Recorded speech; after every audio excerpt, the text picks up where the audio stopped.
오늘 오후 예배에 함께 하시는 우리 모든 성도님들을 사랑하고 환영합니다. 하늘 위로라는 제목으로 함께 말씀 나누기를 원합니다.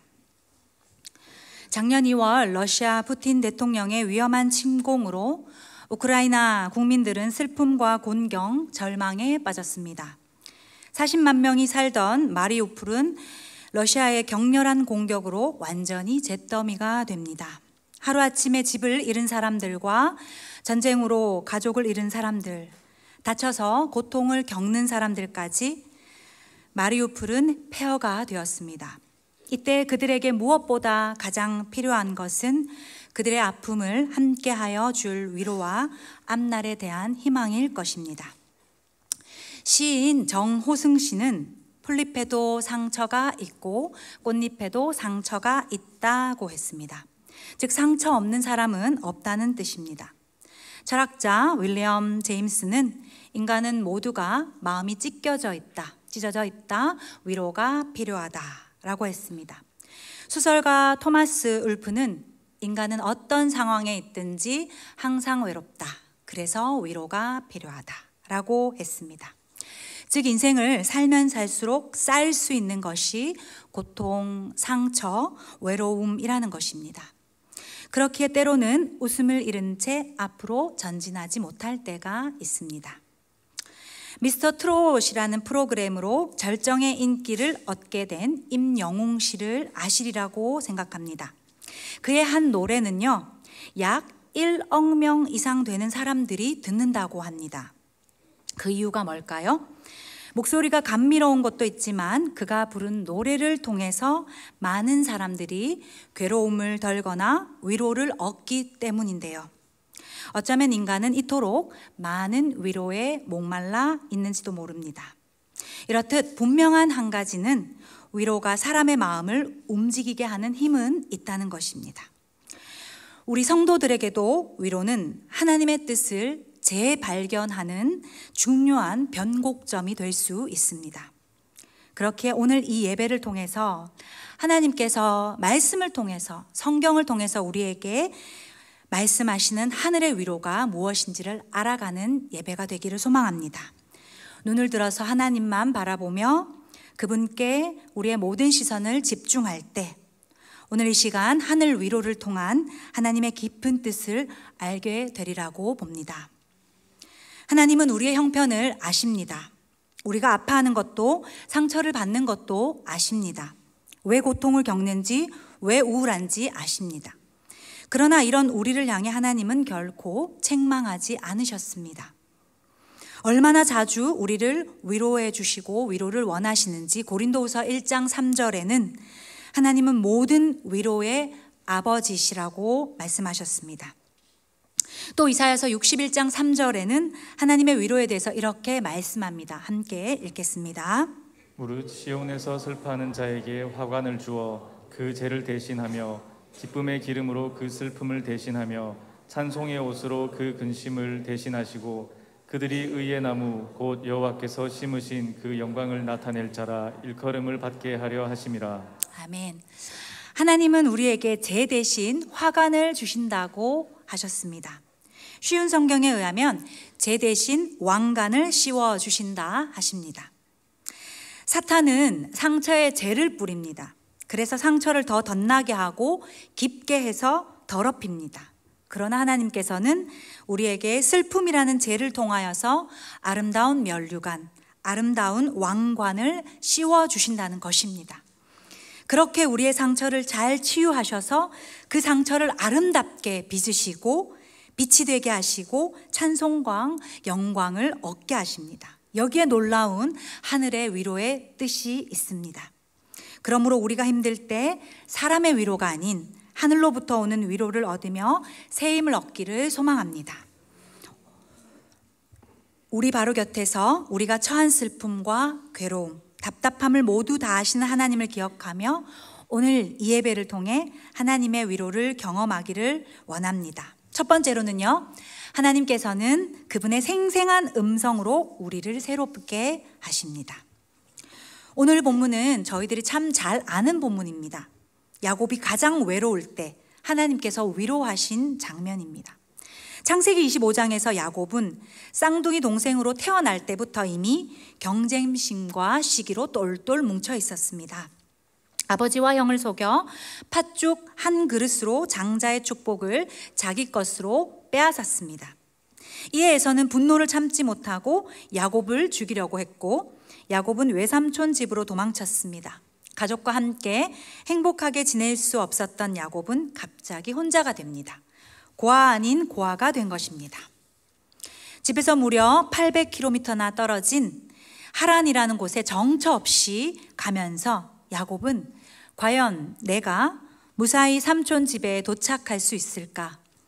음식을 못 먹게 되거나 도둑을 만나게 되거나 병사로 죽는 것은 아닐까 걱정했을 것입니다. 야곱은 자기 인생이 어떻게 될지 몰랐고 무서웠습니다. 슬픔과 외로움이 밀려오면서 하란으로 가는 그 길 어느 날 루스라는 곳에 도착합니다. 거기에 밤하늘 별이 아주 예쁘게 빛나고 있습니다. 야곱은 지친 몸을 안고 돌을 베개 삼아서 하늘을 지붕 삼아 누워 잠을 잡니다.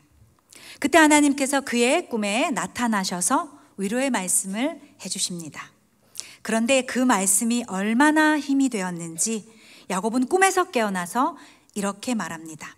아, 하나님께서 여기에 계셨구나.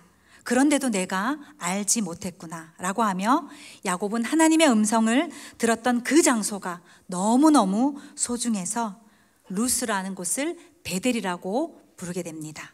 오늘 본문 16절 함께 읽어보도록 하겠습니다. 야곱이 잠이 깨어 이르되 여호와께서 과연 여기 계시거늘 내가 알지 못하였도다. 네, 이처럼 성경에 나오는 믿음의 인물들을 보면 그들은 하나님을 깊이 만났습니다. 직접 그분의 음성을 듣고 위로를 얻어 축복과 함께 사명을 부여받았습니다. 야곱 역시도 그랬습니다. 우리가 살아가는 삶이 때로는 너무 힘들어 지쳐 있을 때면 누군가를 통해 위로를 받고 싶을 때가 있습니다. 그런데 이때 오히려 그 어떤 위로도 나의 상한 마음과 깨진 마음을 온전히 다 만지지는 못합니다. 그러나 온전한 위로가 되는 오직 한 가지가 있다면 그것은 바로 하나님의 말씀입니다. 하나님의 말씀에는 위대한 능력이 있습니다. 인간의 말은 온전히 치유가 되지 않지만 하나님의 말씀은 완전하시기에 그분의 말씀을 통한 치유하심은 섬광과 같이 강렬하고 분명하다는 것을 믿으시기를 바랍니다. 우리가 잘 아는 또 한 인물 선지자를 소개합니다. 하나님의 사람 엘리야. 이 사람은 훌륭한 영적 지도자였습니다. 혼자서 수백 명의 적들과 싸워서 이긴 용감한 사람이었고 당대에 이 선지자처럼 담대한 사람은 없었습니다. 그런데 어느 날 아합의 부인인 이세벨이 자신을 죽이려고 하자 마음이 무너질 대로 무너지면서 약해집니다. 브엘세바로 도망가서 하룻길 더 깊이 산속으로 들어가 나무 밑, 로뎀나무 밑에서 숨어 앉아 있습니다. 그러면서 온 사지가 벌벌 떨린 채 하나님, 저는 조상들보다도 못한 사람이니 저를 죽여주십시오 라고 합니다. 담대함은 다 사라지고 무기력과 우울감에 빠집니다. 사람은 강할 때가 있는가 하면 약할 때도 있습니다. 약할 때 완전히 넘어지게 되면 앞에서 잘한 것들은 다 물거품이 됩니다. 그런데 하나님은 이렇게 약해진 엘리야를 보고만 계시지 않으셨습니다. 또 네가 주의 종으로서 그게 할 소리냐 비난하지도 않으셨습니다. 지친 엘리야를 어루만져 주셨고 잘 먹게 하셨고 잘 쉬게 도와주셨습니다. 그리고는 일어나 먹으라 하셨습니다. 그래야 할 때 엘리야는 다시 마음을 추스리고 스스로 일어나게 되었습니다. 무기력한 그 무기력감이 다시 자신감으로, 우울감은 용기로 회복되었습니다.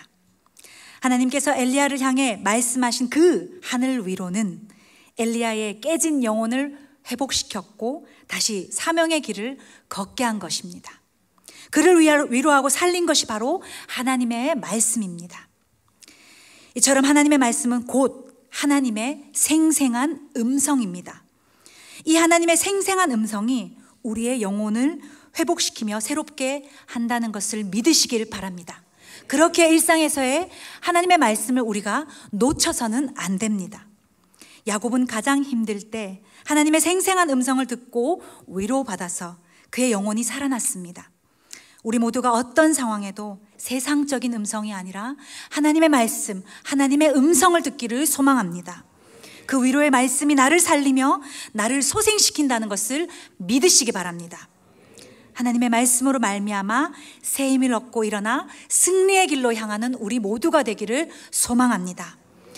두 번째로는요, 하나님은 약하고 허물 많은 인생에게 하나님의 축복으로 위로하십니다. 하나님은 쫓기는 자신의 인생에 있어서 한치도 예상할 수 없어서 답답하고 외롭고 지친 야곱에게 꿈이 있는 미래를 약속하시면서 제시하셨습니다. 오늘 본문 13절과 14절을 함께 읽겠습니다. 또 본즉 여호와께서 그 위에 서서 이르시되 나는 여호와니 너의 조부 아브라함의 하나님이요 이삭의 하나님이라. 내가 누워있는 땅을 내가 너와 내 자손에게 주리니 내 자손이 땅의 티끌같이 되어 내가 서쪽과 동쪽과 북쪽과 남쪽으로 퍼져나갈지며 땅의 모든 족속이 너와 내 자손으로 말미암아 복을 받으리라. 아멘. 이미 하나님께서는 일찍이 아브라함에게 그가 복의 통로가 된다고 말씀하셨습니다. 창세기 12장 1절 2절을 한번 보겠습니다. 여호와께서 아브라함에게 이르시되 너는 너의 고향과 친척과 아버지의 집을 떠나 내가 내게 보여줄 땅으로 가라. 내가 너로 큰 민족을 이루고 내게 복을 주어 내 이름을 창대하게 하리니 너는 복이 될지라. 네, 그렇습니다. 하나님께서는 이 말씀 후에 부족한 인생이지만 아브라함을 택하셔서 야곱의 할아버지인 아브라함에서부터 하나님의 복을 허락하셨고 그를 믿음의 조상으로 세우셨으며 그의 가문을 통해 믿음이 계승되도록 했습니다. 예수 그리스도께서 아브라함의 후손으로 오게 되는 실로 엄청난 축복을 받게 됩니다. 그런 하나님께서 지금 몹시 불안하고 아무것도 없는 야곱에게 그 자신뿐 아니라 자녀와 가문을 통해 복을 주시겠다고 약속하십니다. 야곱은 분명 할아버지의 믿음에 대한 이야기를 익히 들어서 알고 있었을 것입니다. 그렇게 하나님께서 야곱에게 나타나셔서 나는 너의 할아버지 아브라함의 하나님이다 라고 말씀하실 때 얼마나 큰 확신과 울림과 감동과 위로를 받았을까요? 사실 야곱은 오늘 오전에 담임 목사님의 말씀을 통해서도 저희들 들었지만 비열하고 속이는 죄를 짓으면서 한마디로 참 도망친 인생을 살았던 사람입니다. 가족들에게 상처를 안겼고 자신도 상처를 입었습니다. 너무 약하고 허물과 흠이 많았습니다. 야곱 스스로도 자신의 모습을 보며 한심해 했을지도 모릅니다. 따뜻한 집을 도망쳐 나오면서 내 인생에 복받기는 글렀다 라고 생각했을지도 모릅니다. 그러나 하나님께서는 이러한 야곱에게 찾아오셨습니다. 그리고 그에게 죄를 묻지 않으셨고 추궁하시지도 않으셨습니다. 책망하시지도 않으셨습니다. 다만 앞으로 그의 인생을 축복하시며 꿈을 제시하시고 약속하십니다. 야곱은 이 하나님의 축복에 오늘 본문 17절을 통해서 너무 감격하고 떨리는 마음으로 이렇게 고백합니다. 17절입니다. 이에 두려워하여 이르되 두렵도다 이곳이여 이것은 다름 아닌 하나님의 집이요 이는 하늘의 문이로다 하고. 네, 하나님을 만나는 곳이 하나님의 집입니다. 하나님의 축복을 경험하는 곳이 곧 하나님의 집이라는 것입니다. 하나님의 집은 하늘 문이 열리는 곳입니다. 그렇게 지금 우리가 하나님을 만나는 곳이 곧 우리 교회임을 믿으시기를 바랍니다. 하나님의 축복을 경험하는 곳이 곧 우리 교회입니다. 그러므로 우리가 가장 힘들고 어려울 때 하나님을 만날 수 있는 곳, 그곳이 곧 우리 교회이며 하나님의 축복을 받는 곳이 우리 교회입니다. 교회가 하나님의 집이자 하늘문이 열리는 곳이라는 것을 믿으시길 바랍니다. 이곳에서 우리 모두가 하늘의 위로를 얻기를 소망합니다. 훗날 야곱의 인생을 통해서 하나님께서 얼마나 어떻게 축복하셨는지 우리는 성경을 통해서 너무 잘 알고 있습니다. 20년 동안 외삼촌 집에 머무는 동안 야곱은 외삼촌에게 여러 번이나 재산을 뺏길 뻔했습니다. 그러나 그때마다 하나님께서는 물질을 지켜주십니다. 또 야곱이 20년 만에 다시 고향으로 금이 환양할 때에도 야복강에서 야곱이 처절하게 하나님 앞에 참회할 때 하나님께서는 형 에서의 마음을 돌이켜 주셔서 야곱을 지켜주셨습니다. 또 야곱의 아들들과 세겜 사람들과의 칼부림으로 인해서 가족들이 위험에 처한 상황 속에서도 하나님께서는 지켜주셨습니다. 놀라운 사실은 야곱이 낳은 자녀들이 12지파를 형성하자 하나님은 그들을 이스라엘의 조상이 되게 하신 것입니다. 이렇게 야곱은 하나님의 복이 하나님의 약속을 통해서 성취되는 것을 보면서 얼마나 큰 위로를 받았을까요? 하나님은 위기 속에서 피할 길을 마련해 주셨고 모자라면 채워주셨고 도와주셨습니다. 야곱의 미래를 여시며 인도하셨습니다. 그 외에도 하나님께서는 수많은 믿음의 사람들을 세워가십니다. 사레에게서 쫓겨나 방황하던 하갈도, 고난 속에서 인내했던 요셉도, 남편과 두 아들을 잃은 나오미의 인생 후반전 역시도 축복하셨고 열어가셨습니다.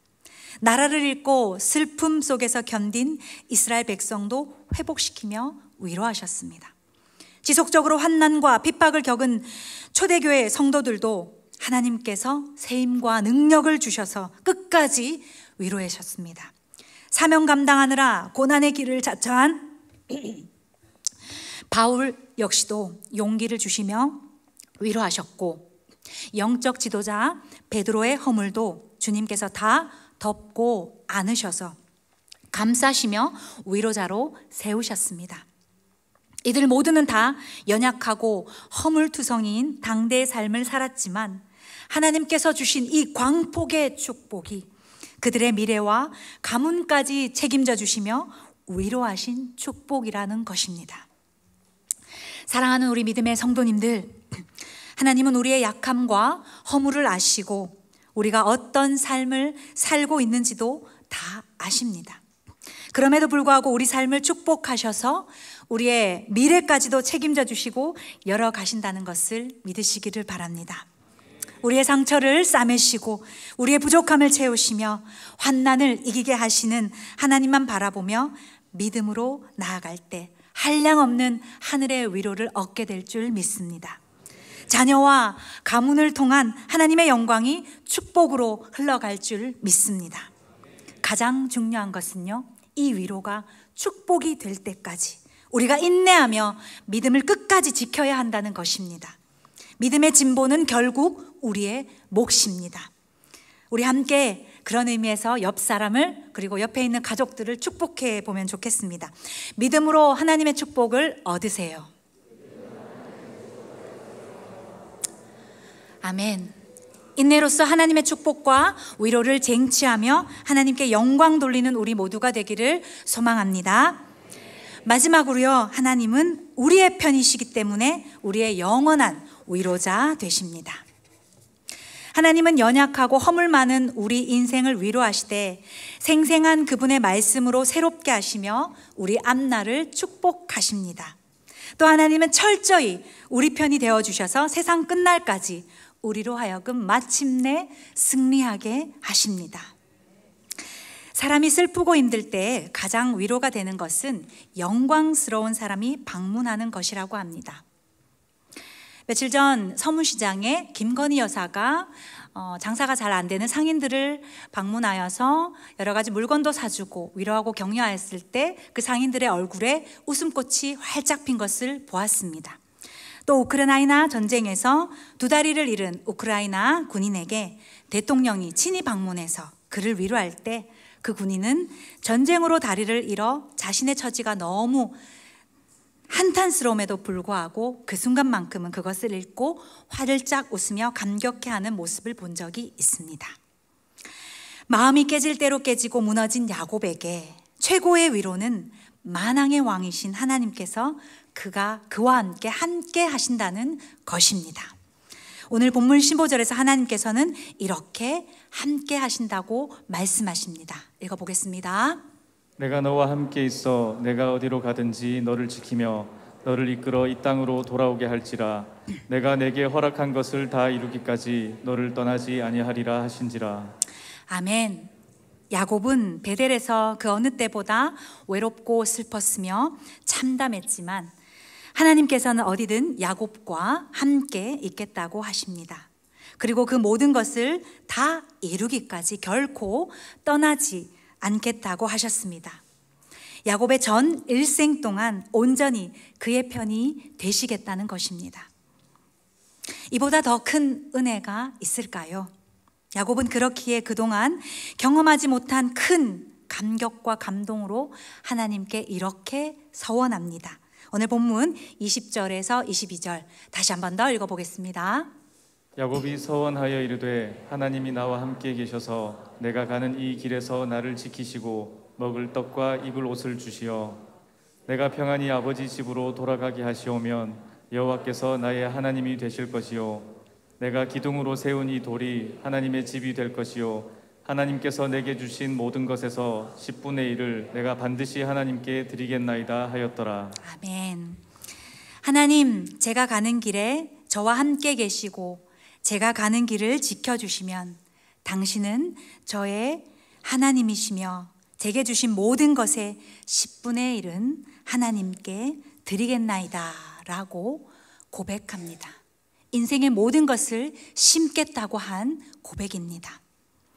평생 위태롭고 고달픈 인생을 살았던 야곱이지만 고통을 통해 마침내 하나님의 은혜가 더하여져서 넘치도록 흘러갑니다. 그렇기에 하늘의 위로가 그를 인생의 후반전에 새롭게 결단하도록 만듭니다. 믿음의 대가 지불을 하도록 만드는 것입니다. 우리가 신앙생활하면서 꼭 잊지 말아야 할 것이 있습니다. 하나님께서 한번 우리를 자녀로 하신다면 우리가 하나님을 떠나지 않는 한 하나님께서는 우리와 끝까지 함께 하시며 우리 편에 서 계신다는 것입니다. 내 형편과 처지에 상관없이 끝까지 보호하시며 궁극적으로 형통케 하십니다. 그렇다면 어떻게 하나님이 우리 편이라는 것을 느끼며 살 수 있을까요? 하나님께서 항상 우리 편이시라는 것을 믿고 끈질기게 붙들어야 합니다. 우리가 하나님을 결코 놓지 않아야 합니다. 내게 허락하신 것을 내 인생을 통해서 다 이루실 때까지, 내 사명이 끝날 때까지 나를 지키시며 이끄셔서 함께 하시는 하나님을 붙들어야 한다는 것입니다. 바울이 그러했습니다. 하나님께서 한 인간에게 최고의 후원자가 되어준 사람이 있다면 저는 바울을 꼽고 싶습니다. 그는 어떤 상황에도 하나님께서 자신의 편임을 확신하며 바울의 인생을 통해 허락하신 사명을 끝까지 놓지 않았습니다.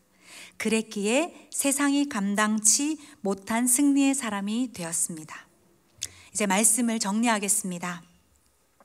오늘 본문 마지막 절인 22절을 통해서 야곱이 한 고백은 가장 힘든 상황 속에서도 하나님을 만나게 됨으로써 자신의 모든 소유가 자기 능력과 노력의 결과가 아님을 고백합니다. 지금부터 내 모든 것의 주인, 내 모든 것의 소유는 하나님 당신께 있습니다. 당신이 진정한 나의 왕이십니다 라고 하는 그 중심의 고백을 하게 됩니다. 아픔을 통한 하나님의 생생한 음성, 축복의 말씀과 하나님의 위로하심이 인생 전체의 소유권을 주님께 드리게 되었습니다. 그러므로 고난을 통해 하나님은 하늘 위로를 알게 하시는 것과 동시에 우리를 초월적인 믿음의 사람으로 변화시켜 주신다는 것을 우리가 기억하기를 소망합니다. 내 실력과 상관없이 하나님은 나를 선택하셨고 하나님의 사람으로 만들어 가십니다. 야곱은 요셉처럼 총리가 된 것도 아니지만 평생 다듬어져서 모든 자에게 축복의 통로가 되었습니다. 가문이 형통케 되었습니다. 그렇기에 고통으로 인해 인생이 무너지는 것이 아니라 하나님께서 그 고통을 통해 인생을 만들어가는 것을 기억하기를 소망합니다. 오늘 야곱의 인생을 통해 우리 인생 가운데서도 친히 찾아오셔서 하늘 위로 하시는 하나님을 알아가기를 소망합니다. 인생의 진정한 복은 하나님을 깊이 알아가는 것입니다.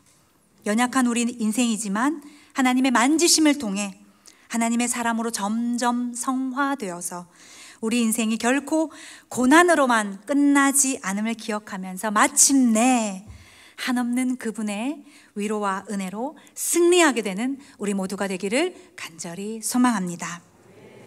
오늘 말씀을 기억하면서 함께 자신을 향하여서 믿음의 결단을 해보시면 좋겠습니다. 함께 해볼까요? 하나님, 내 모든 것의 주인은 하나님이십니다. 내 삶의 주인은 하나님이십니다. 우리 함께 찬양하길 소망합니다.